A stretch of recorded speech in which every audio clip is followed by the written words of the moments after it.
Now that we have our backend with Visual Studio installed and we have restarted our computer, let's focus on setting up our Angular frontend. We will need a few tools such as Node, NPM, and the Angular CLI or command line interface. I will be using an editor called Visual Studio Code, but you can follow along with any editor you like. Let's begin by creating a directory for our project. I'll call mine Message Board. I suggest you keep your naming convention similar to mine so that it's easy to follow along throughout the course. We'll be using the Angular CLI in order to set up our project. It sets up all the basics most projects will need, and it also sets up a project that uses TypeScript instead of plain JavaScript. This is the choice majority of the Angular developers are using since TypeScript provides many more advanced features on top of JavaScript.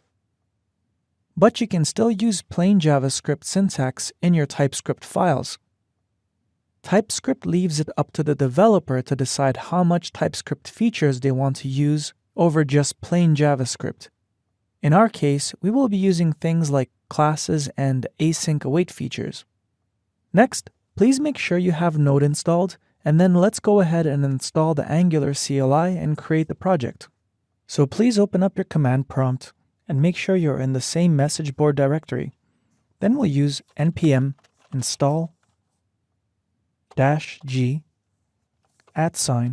@angular/CLI.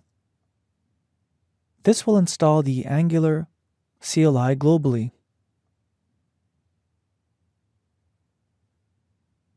Now that it's finished installing, let's go ahead and create our Angular front-end project. We can access the Angular CLI through ng, and then we'll use a command new, and we'll pass in the project name. In this case, I'll call it frontend. I've called it frontend since I will be creating another folder called backend, which will contain our server. The Angular CLI will create our project by creating all of the files and folder structures.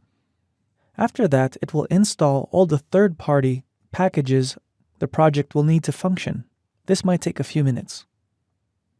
Now that all the packages are installed, let's go ahead and open up Visual Studio Code. Next, let's open up our project. We'll go over to File, Open Folder, and then make sure you're inside your message board folder, and we'll open up Frontend. On the left side, you should see all of the contents that the Angular CLI created for us. If we open up package.json, we can see all of the packages that this project depends on. Next, let's give this project a try and open up the web app with the starter template inside our browser. We can do that by going over to View, then going to Integrated Terminal, and typing ng serve-o for open. Specifying -o will automatically open the web app inside our browser when it's done loading. As we can see, we're getting the starter template for our project that says, Welcome to app.